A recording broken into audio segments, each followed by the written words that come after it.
Awareness Month. The goal is that awareness brings us closer to breakthroughs that will hopefully cure, prevent, and treat type 1 diabetes. Here with us to give us more info, Jo Ellen McBride from Breakthrough T1D and Youth Ambassador Tyler Stanford. Welcome.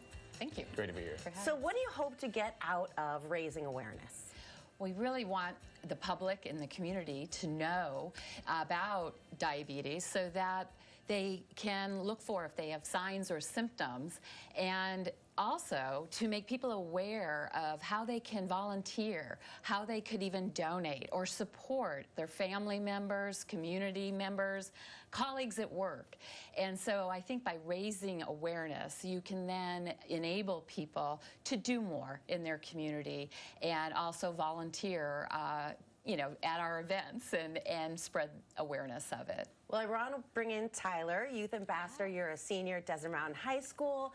Can you tell us your story? How old were you when you were diagnosed? Yeah, so I was diagnosed in 2011. It's been roughly 13 years now, and I was 5 years old, just a few months into my year of preschool, and I started feeling sick in a traditional sense. I was nauseous, didn't want to eat, and low on energy. Then for a couple of days, I just couldn't eat anything at all. And I got really skinny. I was skin and bone, and I actually couldn't even sit up straight. And eventually, my parents brought me to the emergency room, where they sent me in an ambulance to the hospital, and my blood sugar was 800. Oh. And what's a normal range for those who don't know? It's about 80 to 150. Wow. Okay. Terrifying. Your parents must have been absolutely terrified. Yeah, it was definitely a shock. And it's one of those things that comes out of left field, out of nowhere, and it surprises you. And you can never really prepare for something like that because we didn't have family history of diabetes up to this point, and it came out of nowhere, shocked us all.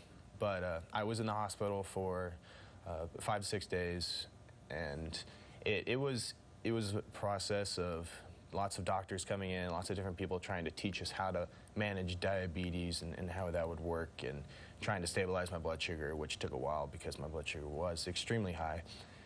And it was actually Halloween, so it was any type 1 diabetic and newly diagnosed mother's worst nightmare, because I came home and it was just like, I want candy, but I needed to learn that my diet specifically needed to change now that I was a type 1 diabetic, and it definitely took some getting used to.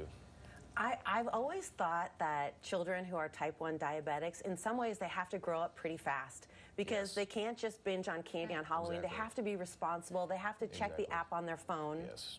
What do you want people to know who are your age about type 1 diabetes? Well, I agree exactly with what you said. I always viewed type 1 diabetes in the sense that it doesn't necessarily make your life harder in a way. It just introduces you to challenges earlier, and so you do have to grow up faster. You do get introduced to a sense of maturity and having to take care of yourself and much earlier in life, because you have to monitor. I mean, there's only so much your parents can do, and at that point in life, when you're 5 years old, your parents like to walk you by their hand, but they have to send you to school, and you have to be able to manage yourself to an extent, and so you do have to grow up. And I like to encourage a lot of younger kids who feel pressured to have to grow up fast, that it is going to be okay, and there's a lot of people in the diabetic community who are the resources to help you. And I went through it myself, and I can tell you that it does kind of feel it's tough in the moment.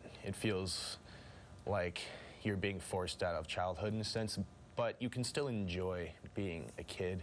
And monitoring diabetes, it just takes a little bit of a different approach, because you have to think about things that most other kids don't have to think about. You are such a good spokesperson, and that was such a great description of what it's like, the pros and cons. And I know you mentioned that you're hoping people get involved. Before we let you go, what's a way to find some ways to volunteer? Go to breakthrough-t1d.org, and if you look at the Desert West chapter, which is Arizona, you will be able to see our different community events. We have a walk on April 26th at Sloan Park over 5,000 people. Come on out. You can volunteer, you can donate, just walk, but get involved. And it is a great organization to be a part of. Thank you so much, Tyler, Joe Ellen. For more information, head over to cw7az.com. Come in.